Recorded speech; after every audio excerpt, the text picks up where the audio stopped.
everybody, it's Safi and Marco, Dish Out on the Movies. And today we are continuing our descent into Children of the Corn madness. Let me see, I think we're on like Children of the Corn 8? Children of the Corn, 2009, the remake. Yeah, it's the remake of the original one, and if you watched it, I think you'd be bored to tears, but also you would think, my God, this is nothing like the first one. Because, Marco has done the research. Why, Marco? It is and it isn't. Well, what happened was apparently, I guess I should just say the story behind it coming out was that when it was made, they really hyped it up. They made it seem like it was going to be a masterpiece.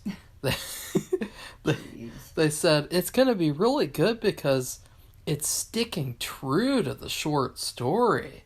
It's not like trying to adapt a book into film where, you make creative choices because you're a writer. No, we're just going to copy and paste the short story and put it on screen.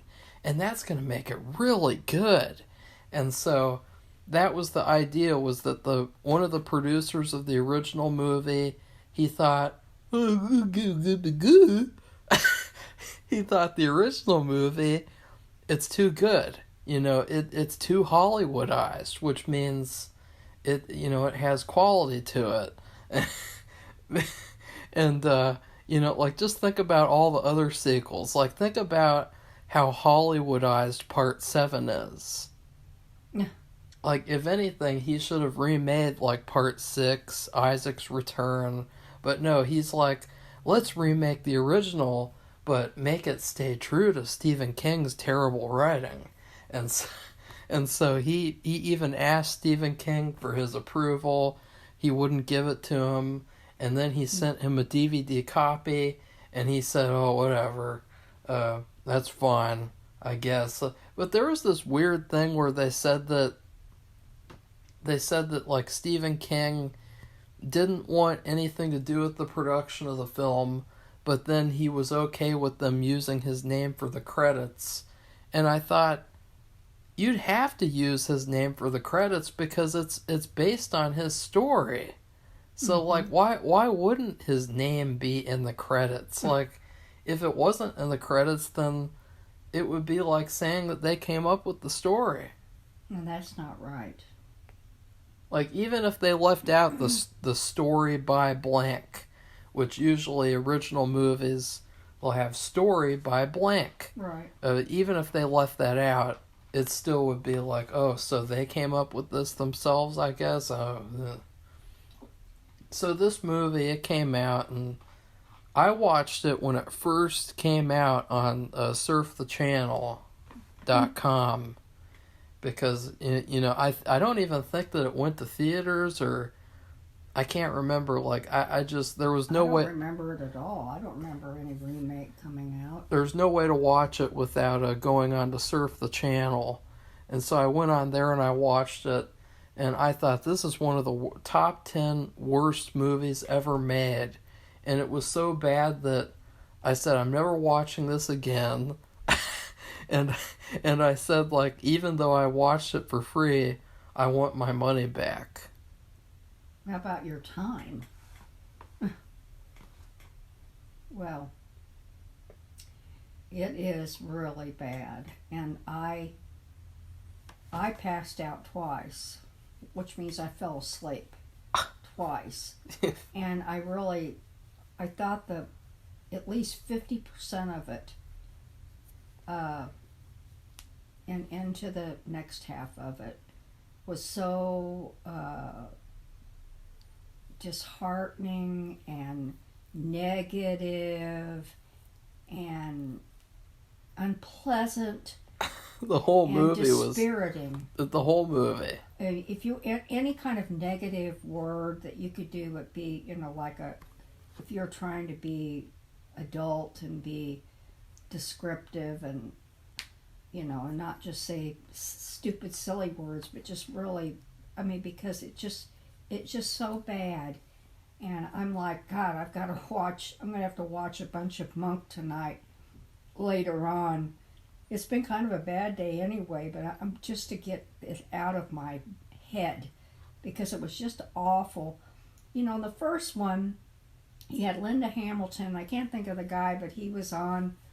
He was on a drama that was on TV. He was a good actor. Yeah, Peter somebody. Peter Horton. Oh yeah. Or Horton or something. Yeah, I think it was, and they were. It was like they were a real couple, and I think he was going to med school, and this was on the way to going to med school. So they had and they were supportive of each other. And so this time, you have a couple, and I don't know who the actors are. They have a couple. They're supposed to be married. They don't act. They have no chemistry whatsoever. And this is probably, and I will say this: that these are the worst main characters in film history. And I remember when this was. I guess this was supposed to be 1968.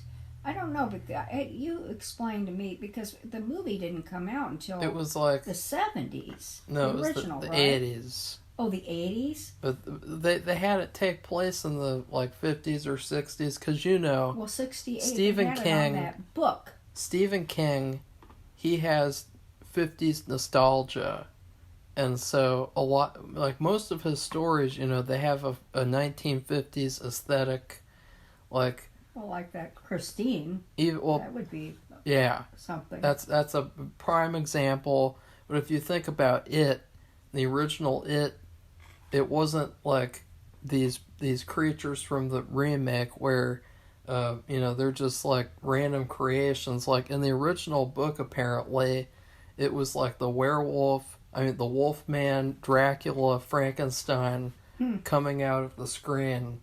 And so Stephen King, he really likes to have stories take place during that time period. There's really not much indication of that in the movie, except for the constant. I was on a Vietnam War patrol. I was on a patrol. I was on a patrol. Well, I was on a patrol. He was in Vietnam for the man was in Vietnam for 3 years. I was in Vietnam. And he must have been a really good soldier because he made it out alive, and he was probably doing one of the worst parts of soldiering, the hardest and the most dangerous. I'm having PTSD flashbacks. Yes, he started having flashbacks when he had to run for his life in the cornfield. And you could see the way they dubbed in, people shooting. And he says, "Out of my way, black pajama bastards." Yeah, he was talking to these kids. This is really bad, Safi. He and his wife, it was hard to believe they were married. They disparaged each other constantly, and she was just awful.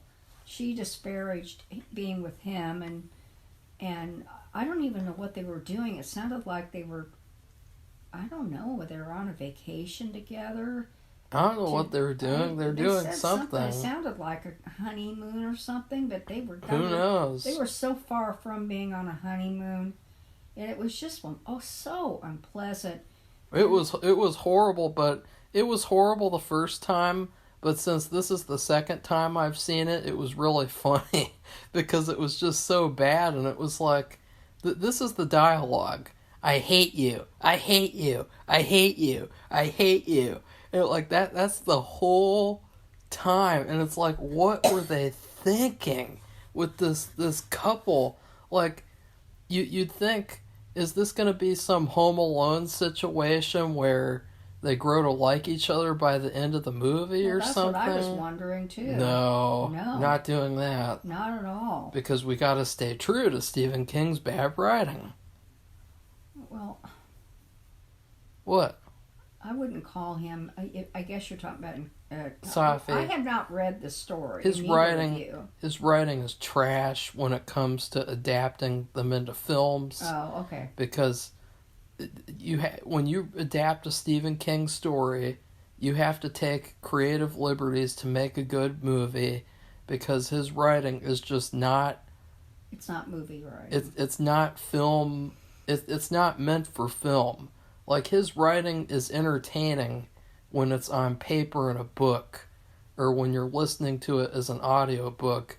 But when you adapt it into film, it's a disaster.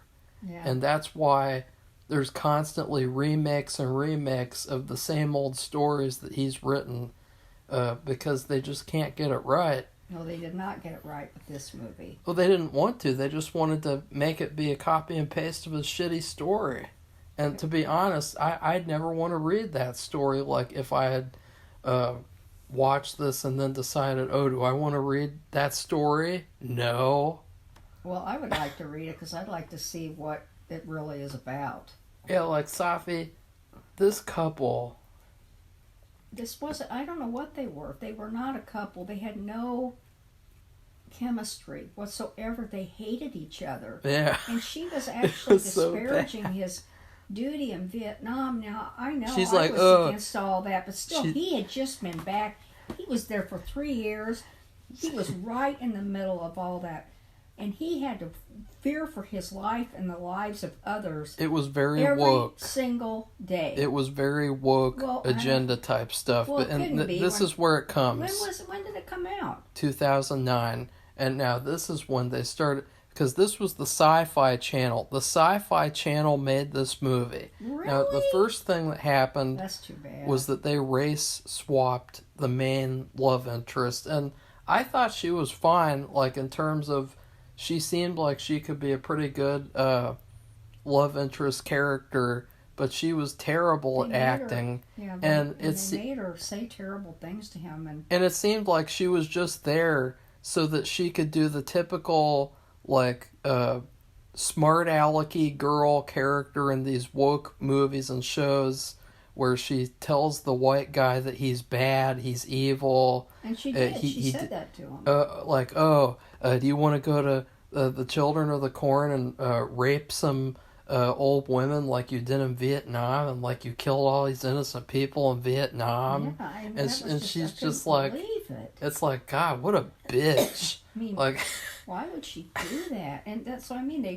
They had, if you compare it to the first movie, if you're doing a remake, they were nothing like that couple. That And couple was Safi- loving and supportive of each other. Yeah. They were really worried about the safety of each other, and they actually made it to the end. What happens to this couple? they both They both die. got killed. She got killed first. And she said to him, she said, I just have, they had the thing where a kid runs out in front of him. The kid was actually slashed on the neck, so he was going to die. He was losing his blood, and And if you what? get, if you Why? get cut in the neck, Why? But why did he get? Why did he get killed? Why did he get injured in the first place? Well, anyway, they don't ran explain him over. it. No. Well, they did a tiny bit because No, they didn't explain it. And so here's the thing. Another weird thing about like this. Monk. Another weird thing about this movie is that it feels like they want you to have watched the original movie before you watch this crap. Because if you watch the original movie, you would see, oh, that's the kid who promised the two other kids that he was going to run away and get help, and then Malachi chases him down the cornfield and kills him. And it's just all right there in the original movie, but oh no, can't do that. But No, they don't. Yeah. they made like an effort to make it like the original movie, to where you're like, okay, you have to have seen the original movie to know what happened here, or else it's like, oh, there's a random kid who just he had his throat cut for some reason. Well, they hit him, of course, with a car, just like in the first movie. They take him into town, and he wants to find somebody. There's nobody there. Nobody. Except children. And, I mean, they start showing up. There's a dog. Yeah, there's a nice dog. And Which I'm is surprised another- they didn't kill the dog. That's another reference to the original movie. What's the reference, Safi? That the gas station guy had a dog. Oh, but in the original movie, they killed the dog, and then they killed the gas station owner. And that was really scary.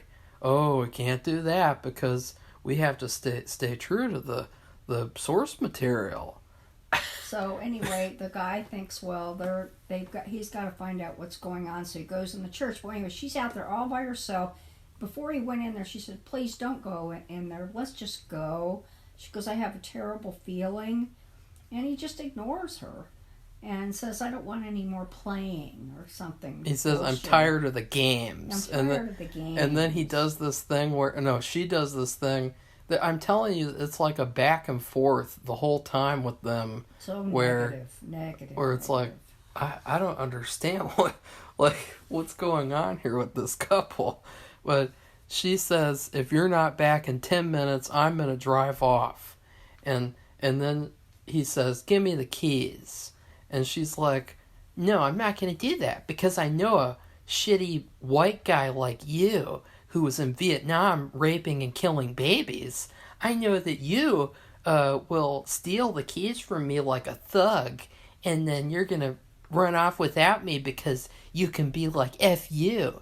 And then he's like, "Yeah, you're right, you dumb beep beep." And then he like takes her purse from her, he unloads it all over the place, and then he gets the key and he goes off because he's like, "You know why I did that? I did it because I knew that you would have left in 2 minutes, not 10 minutes.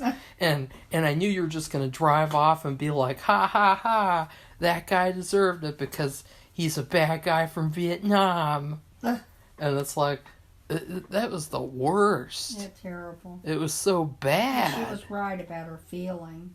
And and oh God, they make Isaac a little child. And I say he was maybe 7. Yeah, Isaac in this movie is the worst Isaac in the history of the series. He's worse than the child man boy from last movie. He's worse than the one from part 4, part 5, part whatever. Like, this is the worst one because he is so unbelievable. He's like a little kindergartner. You can tell that they're like feeding him his lines and that he's not really like an actor. Like, no, it is. He's at least 7 or 8. But he's not even acting. I mean, he's not acting. He's just standing there. And first, what happens is he's standing on top of a building and he's wearing this huge, like Amish kind of male hat. Where I don't think there's any Amish in that area. I don't know where they would have gotten this hat. And so he's wearing that, and then he's directing all the children, which there's quite a few of them. A lot of them look like teenagers, and then there's little kids too. And he's directing them from the top with these hand signals. And so Malachi, who kind of looks a little bit like the original Malachi, I mean he's tall and he's older and he has red hair. But he's not as cantankerous. I mean, he's bad, but he just doesn't seem as cantankerous. And, and he actually has a kind of a girlfriend. Yeah, he has and we'll get to that. Safi's jumping ahead again. Like, but anyway, you're like a Mexican. You're like a Mexican jumping bean. Well, it's just so awful. And then he's with these hand signals. He tells the kids to surround the car, stop, and then go in, and they start destroying it with sickles and hammers and anything they can do. And then Malachi slits her throat. Yeah, so we had a hole in the car. We had an hour of this movie where you think, the main characters, they're going to work together for the end. No, not at all. She dies. She gets killed. And she's honking the horn, trying to get his attention. He goes into the church. And he just kind of like rolls his eyes when she honks the horn. Yeah, he doesn't do anything. It's so bad. It's just like, oh. Why did he decide to go out there anyway? What happened? Oh, he heard gunshots. He had left his rifle in the car. And she shot one of the kids in the chest. I thought that part was cool, actually. I wanted to see more of like them killing these evil kids. Like, I thought, ooh, this is going to be cool. It's going to be like, like a Resident Evil video game where you're like cornered inside of a car. You just have this fucking shotgun. Boom, boom, boom. Like, that'd be pretty cool. I mean, this was a cult. And they were just, and it freaks me out because they were following this little kid. Well, another thing is, it wasn't like the first one when they actually had somebody. But remember, Safi, he's supposed to be like a little kid in the first one. No, like he's not. Story wise, but the main point to the kids is that they're not scary at all. They look like a bunch of fashion models or a bunch of just clean child actors. And what I mean by that is like these kids who, they've never actually been in a cornfield until making this movie.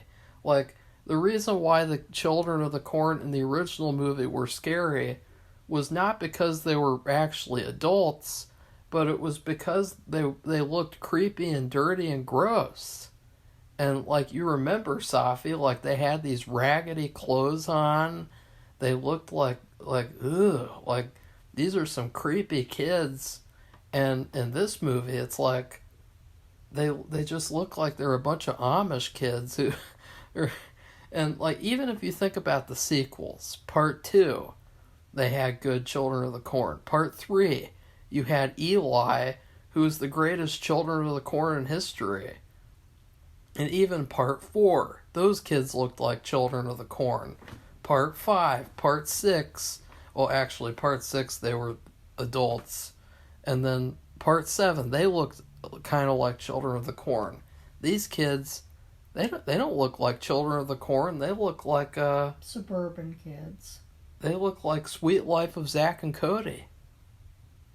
Yeah, So anyway, they kill her, and that shocked me because in the first movie, the couple survives, and they defeat them. They help defeat them, the bad people. But no, not in this one. And the guy survived as long as he did because he used his skills as a soldier who spent 3 years in Safi, Vietnam. You're jumping ahead. Well, I know that, but okay. I mean, it was just terrible. Terrible. And how they killed her. I was so shocked that they, even though she'd been a bad character, she said terrible things, he just ignored her. She was honking on the horn. He only woke up to the fact that something was wrong when he heard a gunshot. And then he heard another gunshot, and maybe another one. And then they got her. So They made it seem like... remember when we reviewed Fargo Season 4, and I talked about that shitty Ethelreda girl, and how she was like kind of like a stereotype? That's what like this character was like. She was like the Ethelreda of Children of the Corn. And so...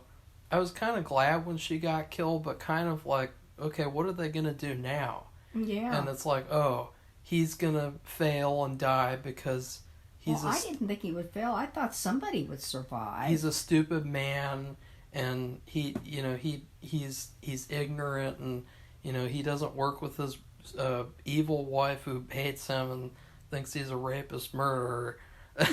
like it just, this movie's a disaster, and it's a disaster as soon as the movie opens up, because the movie opens up and they're having a meeting or a sermon and they're listening to Isaac preach, and it is like the worst. Like, I don't know how they cast this kid. I don't know how that happened. And he has no appeal. No. At all. No charisma, no appeal. And how these older kids would follow him without saying, let's beat the crap out of him and do something else. Why they blindly follow him. I know it's a cult, but I mean, in the original, when you see cults, you have somebody who's really appealing. Well, in the original too, he was possessed. Yeah. So this kid isn't possessed at all. He's not possessed at all. He's just like somehow like a really smart kid. Well, yeah, he's smart because he can control all of them. They're so stupid they follow him. Yeah, I mean, they probably like, ugh. But I mean, any cult, any famous cult. Well, I don't know about that. Anywhere, like at Jim Jones, and then these others. There's some ugly people who are cult leaders, Safi. But this kid, I mean, he's a little kid, and he can hardly talk. I mean, he talks just fine, but you can't really understand him that well. What we should do is now we should pull up pictures of cult leaders and say, Safi, would you let that guy tell you what to do? No. Well, I can tell you no, never, not in a No. million years. Would you let that fat guy tell you that you have to swallow a pill so you can ride a spaceship? No. Oh, you must be talking about that one, the group they ate the lemons. No. I'm Because not that doing what they were talking about spaceships going to some other, I don't know, wherever, the netherworld, I don't know. It's just so unpleasant, awful, and I don't know what else to say about it. Oh, well, we're not even done talking about them. Like, we have to go through the whole thing. So, they're in the town square, and it's really hilarious. There is an infamously bad clip that has circulated around YouTube where Isaac is talking, and he's on top of a building. he just looks like you could, you could have Ellie Mae, and she could use her slingshot to shoot at him, and he would just be like, over. "Ah!" Yeah, he would fall over.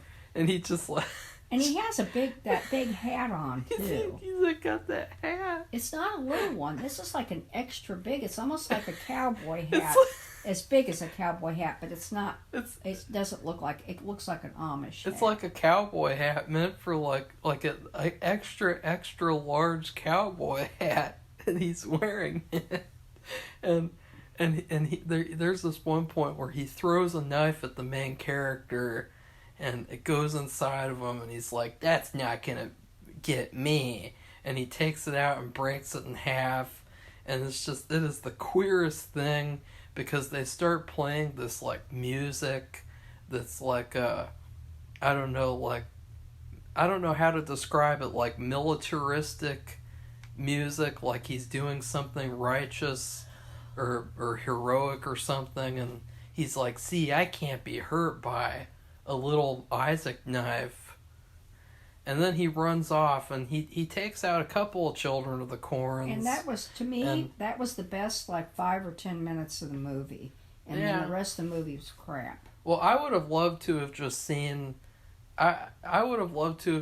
something different. Like, instead of sticking true to the source material, like, do something different. Have it to where the couple fight off the children of the corn together, and they have to run inside the cornfield and survive the cornfield through the night and get away.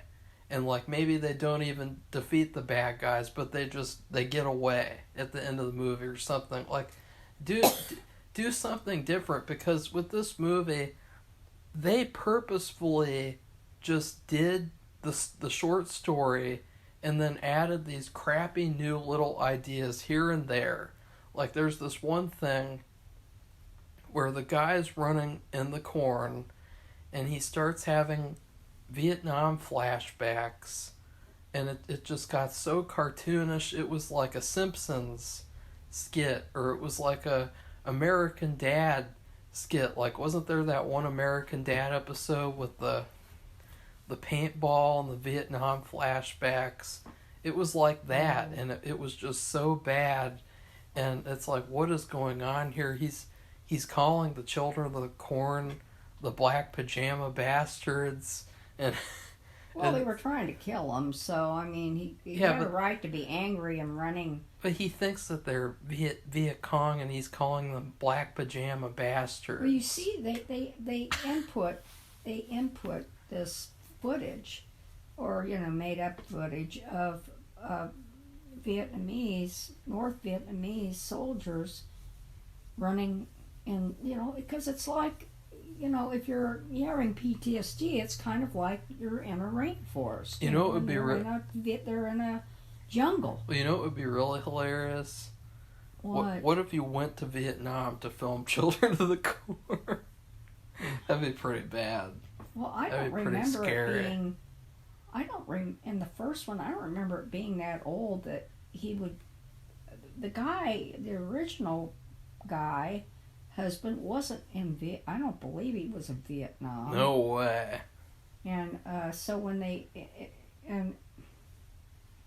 so I'm not going to knock the guy, because he was doing everything he could to survive, and he was doing pretty well. But he was abusive. And he was abusive, and but also he was hard-headed. You're going. It isn't just you're going against those kids.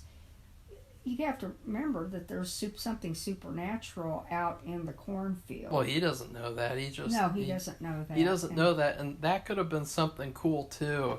Is if you think about in these movies, the kids really, except for the first one. Oh, we're just going back to the first one. The kids, they don't really think about the fact they're dealing with this evil entity, and you think about.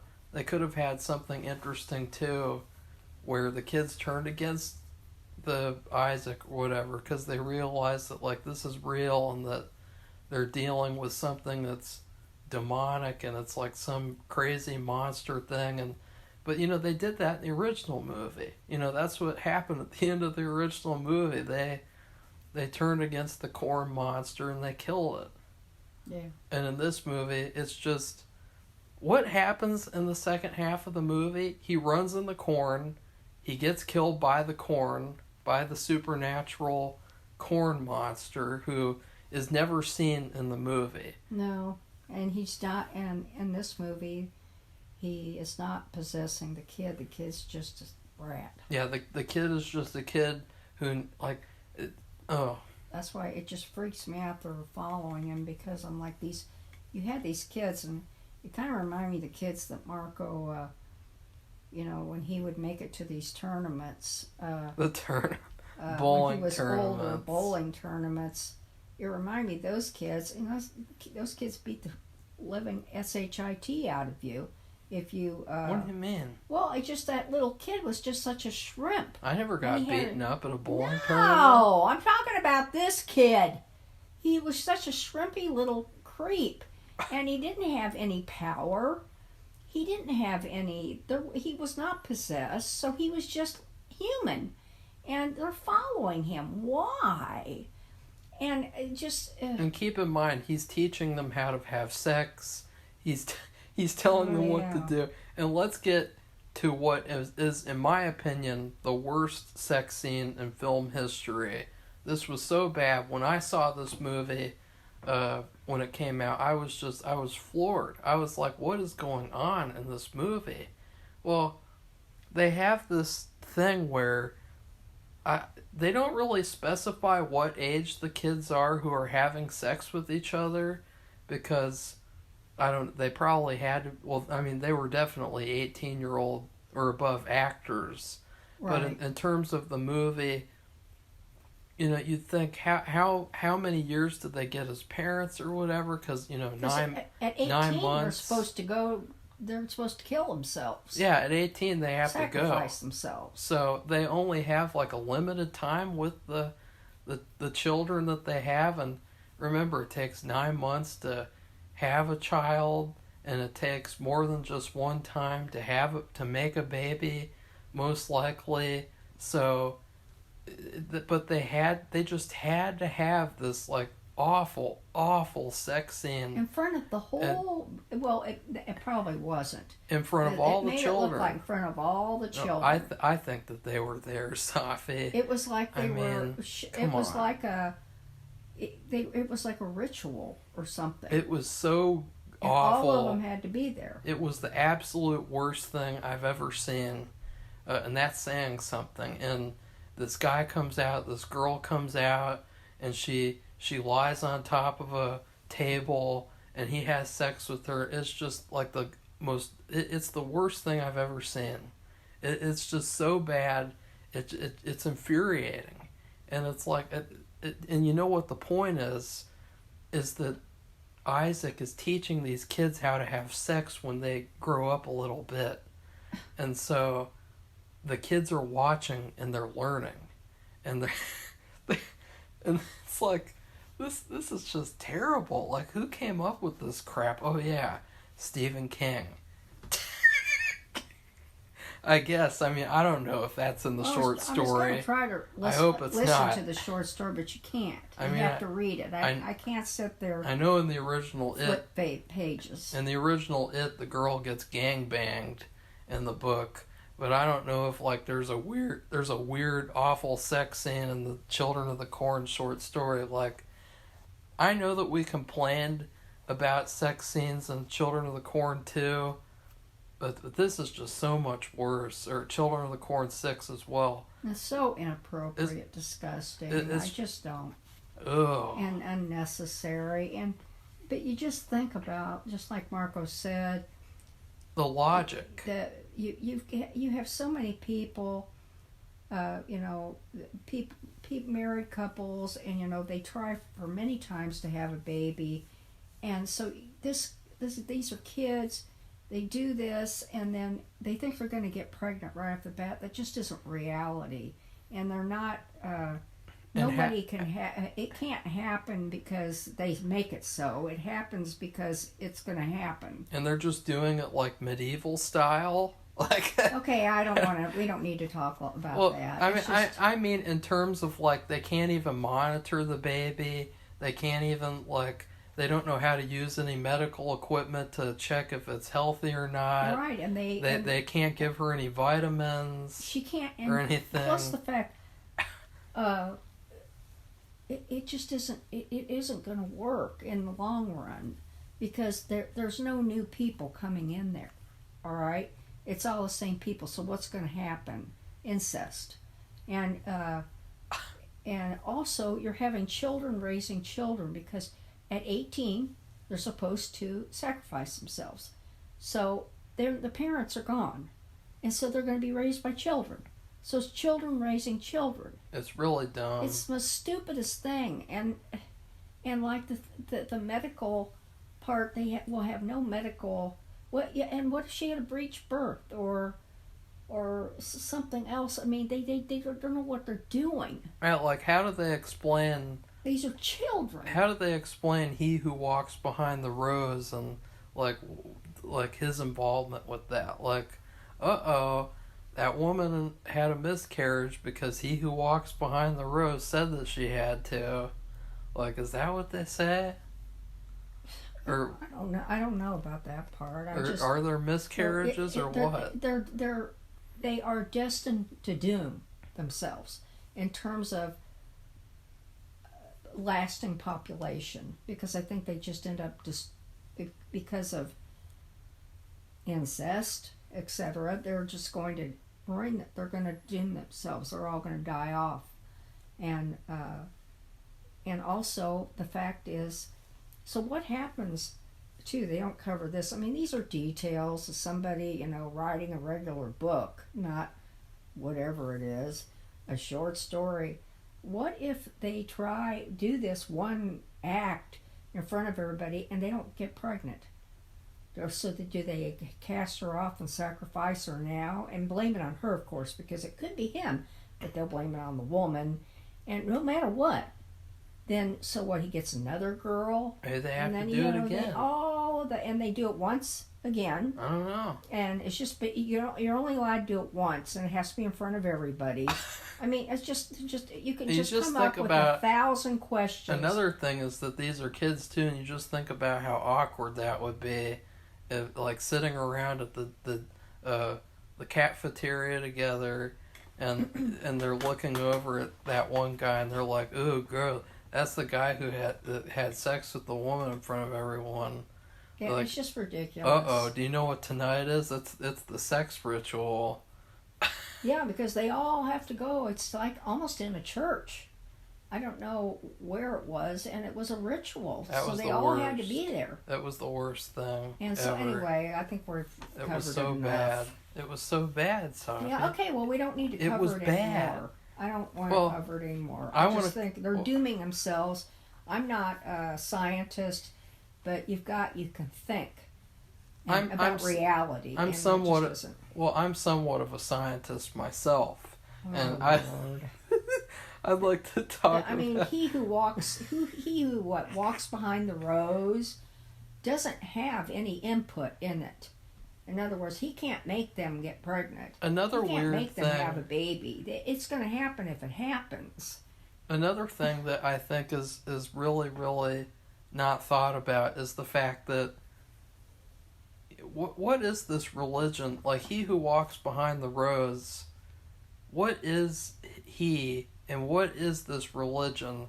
Because it bears such a resemblance to Christianity that you think about, if they were to really come up with some wacky religion with this entity, he who walks behind the rose, wouldn't it be like some completely new religion that didn't bear any resemblance to Christianity?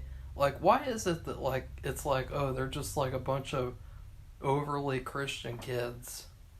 Well, yeah, they Like, have with their like a rules and Baptist church everything. or something, and they start and they're singing, bringing in the sheaves. If anybody knows that song, when I was a kid in the Methodist church, we sang that song, and Yeah. I've heard numerous.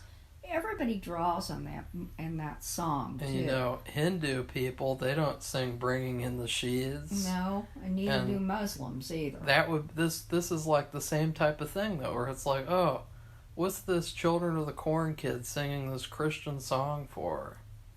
Yeah, because it's not a Christian religion. But No. it has a basis in it though, because they start off in the church, like the Baptist, some kind of Christian church, and they're singing "Bringing in the Sheaves." They sang it twice in the movie, I believe. And I'm like, my God, I sang that song when I was a kid, and that's a song, the go-to Christian song. Any kind of movie where they feature a church, they talk about a preacher or something, they always say singing "Bringing in the Sheaves." And singing Like, oh God, and singing Elmer Gantry. I don't know. But anyway, I want to move on. Just because this movie's so bad, and it's just like, why are we even going on? You say that for every review. Well, I know, it's because all these movies been terrible. Well, there were lots of other references to the first movie and this movie that make me think you were supposed to watch the first movie as well. Like, for instance, they had the thing where in the church they have a picture of he who walks behind the rose, like a painting, and that was like in the original when you see that they painted over the painting in the church and they defaced it and made it look like some monstrous person. And then near the end they're talking about Amos, like Amos, Amos, Amos, Amos, like, because remember in the first movie they had the whole ritual where he was carving a symbol in his chest and he used the blood to sign his name in the book because he was going to be sacrificed. Oh, yeah. So they're referencing that, and it's like there's all these like throwbacks to the first movie, and it's like, for people who hated the first movie, you really are like paying tribute to it. Like, it's the same thing for like with Doctor Sleep, that piece of crap movie, like how they basically made an amalgamation of the shitty ass fucking TV version and then the good movie because they wanted to pay tribute to Stanley Kubrick, even though they hated the movie and how it was so much better than the book.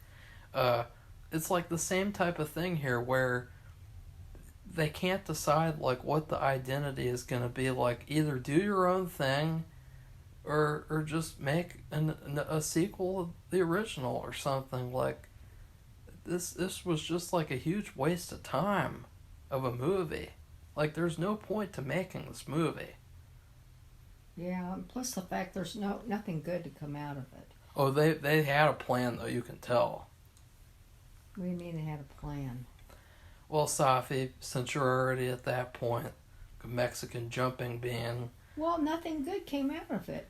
Well, Nothing. Safi, there's this part in the movie where there's a girl and she looks at Malachi and she likes him, apparently, and because she looks at him.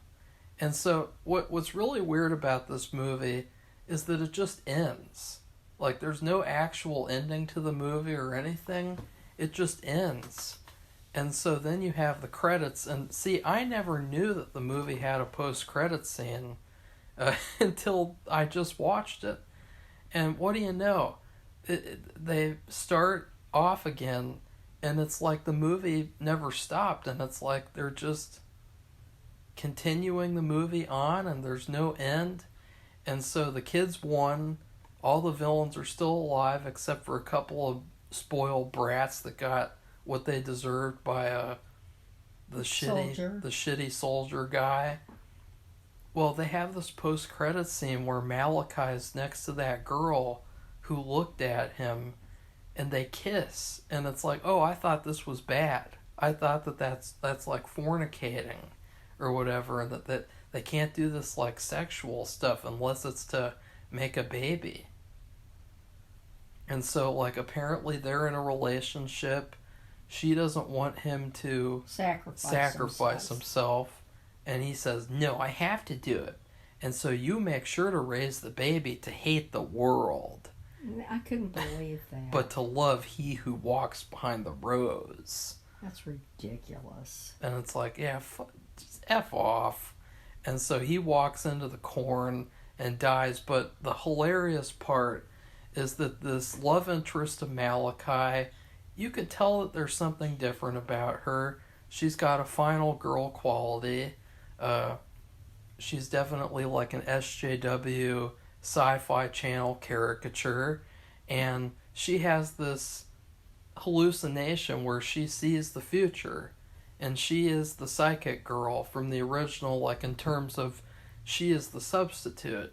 And she sees this vision where she is standing in front of the cornfield, and he who walks behind the rose gets like burned up in the cornfield.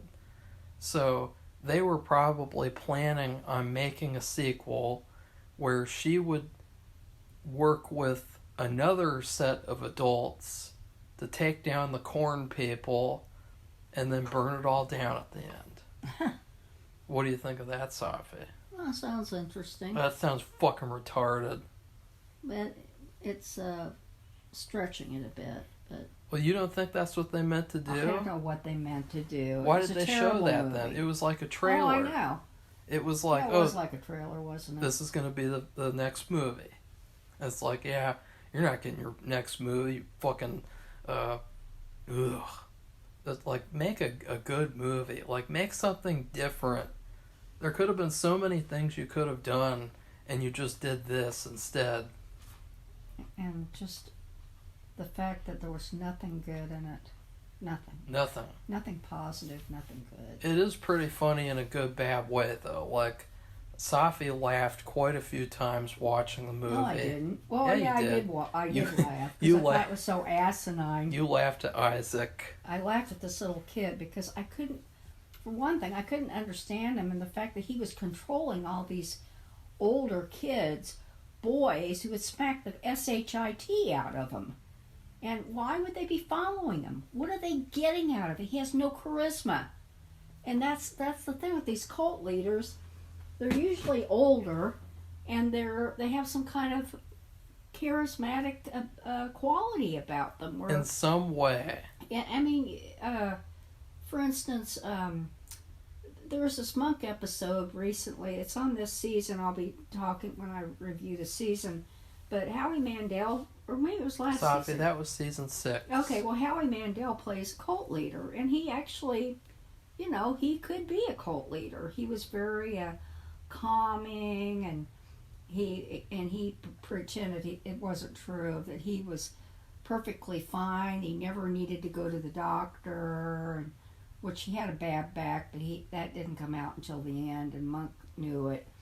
And but he was very appealing and very calm, and they had this beautiful place with flowers, and he was just very supportive, and I mean he was just really, and he was older. I mean that's the thing, you don't have some little kid who is a snot-nosed brat, but maybe you do if they have something appealing about them. Some charismatic quality. This kid had nothing, and so I'm sitting there. He's on top of a building, and he's doing these hand signals. Surround the car. He makes these things with his little shapes with his hands, and then come closer. And then he puts a thumb down like this, a Roman theater where he's an emperor or something, or whatever you call those, person who's in charge of all the Romans, and putting his thumbs down like they were feeding her to the lions or something. It's so queer. I just could, and it's just hilarious. And he's just, and then he's admonishing Malachi at one point. Oh, that's a terrible scene. Because the boy at the very beginning, who was killed, he said, "Well, you shouldn't have done that." But of course, he said it in a different way, that it was like a cult way, and you went too far, and you should never have done that. And he's telling Malachi's about 5 feet taller than him. Like, and this little kid, like a snot-nosed brat, is telling this other kid it could smash him like a bug. And I just, so stupid. And well, I will say the actor playing Malachi was okay. Well, he was at least a little believable as the character. He was the best actor in the whole movie. And because he was playing the part pretty much like the other guy. The other guy, the original Malachi, he was very he was vicious. Perfect. And he had a very vicious streak to him. And I couldn't see any girl sidling up to him for anything. No. Because they'd be so afraid of him, because there was no kindness or loving or have a relationship, anything about him. He was very, like, ultra strict, mean, and like Marco said, vicious, and this guy was not like that. But he still was, and then true to the faith. Remember that great scene at the end of the original movie where he turns against Isaac and puts him up on the cross, right? And sacrifices him to, right? And like, but he didn't even do that. And here's this little shrimpy kid. Oh no, we can't do that because that wasn't in the Stephen King story. And so here's this shrimpy little kid telling this big guy, who in reality is probably in his 20s. He's a big guy, and he's formidable looking. And this kid's like I say, he's like 7 years old, or 8. And he has a shrimpy little voice because he's young. And telling all these children, which there sure were a lot of children for such a small town. That was unbelievable to me. Like I said, I've lived in a small town, and that was an extra small town. It was a typical remake thing where the more you have, the better. That's bad. Like, it's a remake, so we got to have 100 kids instead of 50. Yeah, and that just wasn't realistic. Just there's too much, and it's just too much. And you think too, how did they do all these other like normal things, like what did they do like when their baby teeth fell out and everything with that? How did they do with the food? Like, did they just eat corn, and they have like the worst? Well, they were. Remember, we saw them have a meal at the end. They just have the worst bathroom experiences of all time. They just eat corn. That'd be really gross. I don't know. That was the one thing they're children, and their parents have been taking care of them their whole lives. They're in the middle of nowhere. Until they decide to kill them all off. And unless their parents train them to cook in the kitchen and do all this stuff, they don't know how to do anything. Well, maybe Isaac, not the one from the remake, but you think about the original. I could believe in the original that Isaac and Malachi took care of them and gave them snackums. Yeah. But in the remake, it's no. What could this little fucking piece of shit Isaac do? Yeah, he's a little kid. He didn't know how to do anything. What's he gonna do?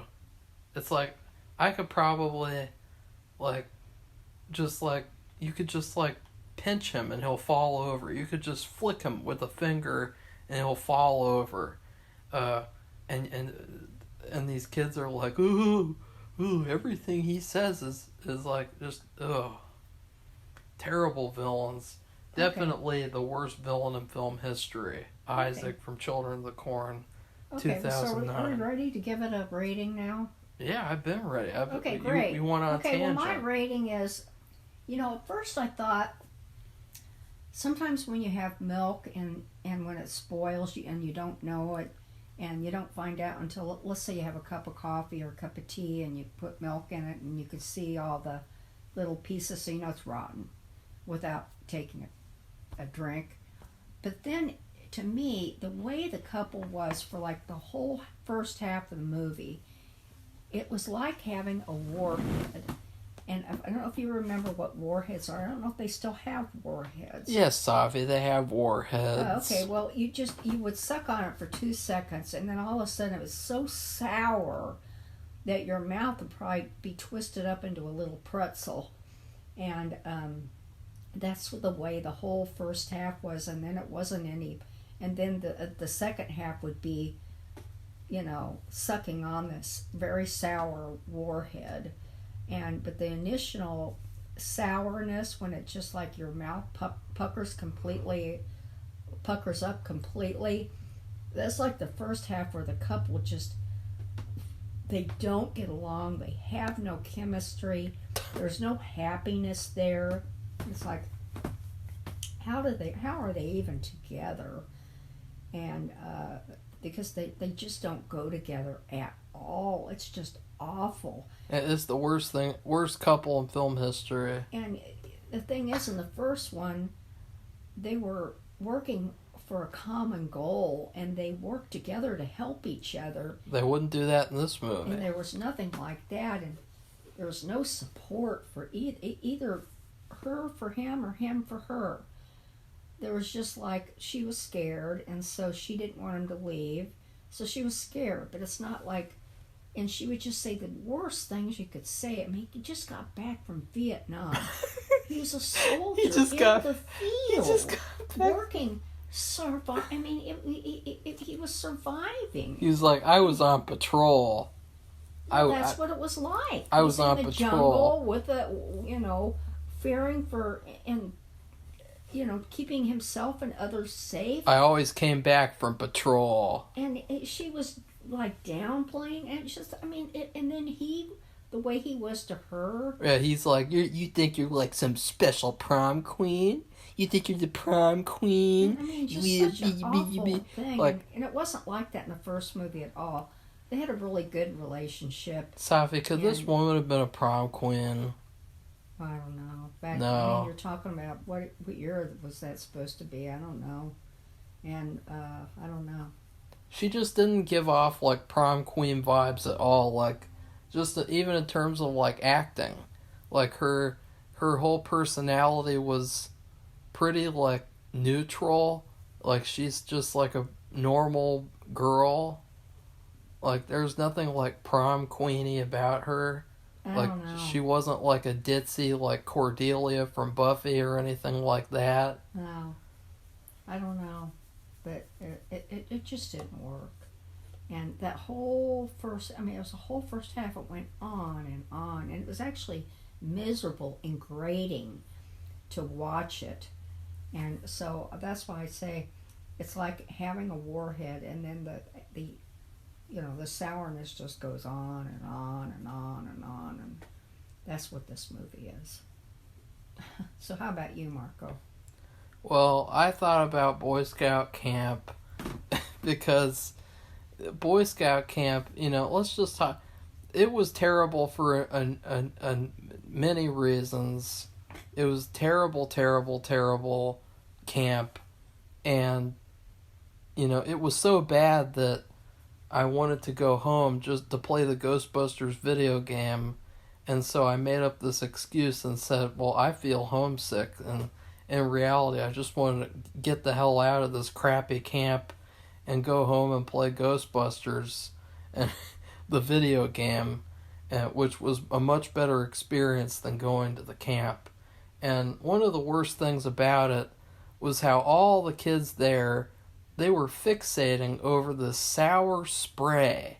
And it was like this little sour fruit spray that you would spray in your mouth and eat. And they were just like so obsessed with it. It was bizarre.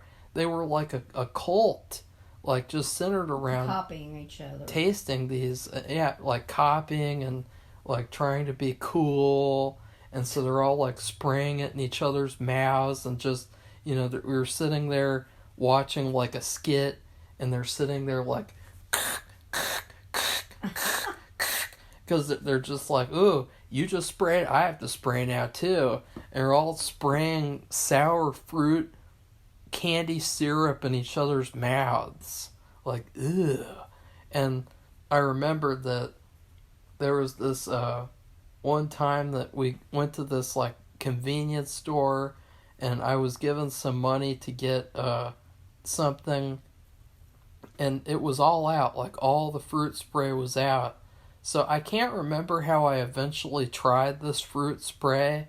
I think I might have found like one that was on the ground that was almost all used up, and I tried it or something, and it was just so like, ugh. Like, it was like, why would you want this? Like, this sour fruit spray.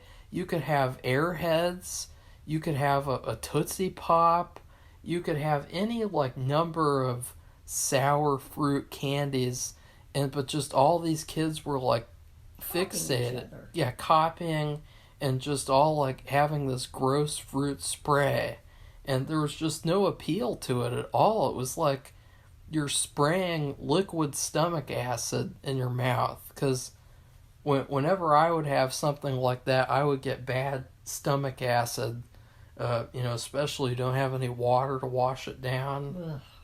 Ugh. Yeah, so that's how bad this movie was. Yeah. So anyway, if you like this video, give it a thumbs up. And if you would like to become one of our subscribers, please join our, I don't know what you want to call it, podcast, audio cast, whatever, because we would like to hear other people's comments. If you've seen this movie, what do you think? What do you think about Stephen King's writing being turned into a movie? Storm of the Century was pretty good. That's supposed to be a Stephen King movie. But, I mean, this it was Children okay. of the Corn thing. Well, the thing is, it's not a book. It was a short story. It got really over the top. It was like a soap opera. And then the whole thing at the end where the main character is actually the devil, and he wants the main kid, that was fucking stupid. Like the rest of the movie, where you just think that this guy is a killer, it's actually a really good story, and he's really scary. But he's supernatural. But then it becomes supernatural, and it takes all the goodness out of the story. Yeah, well. So anyway, goodbye, everybody. Bye.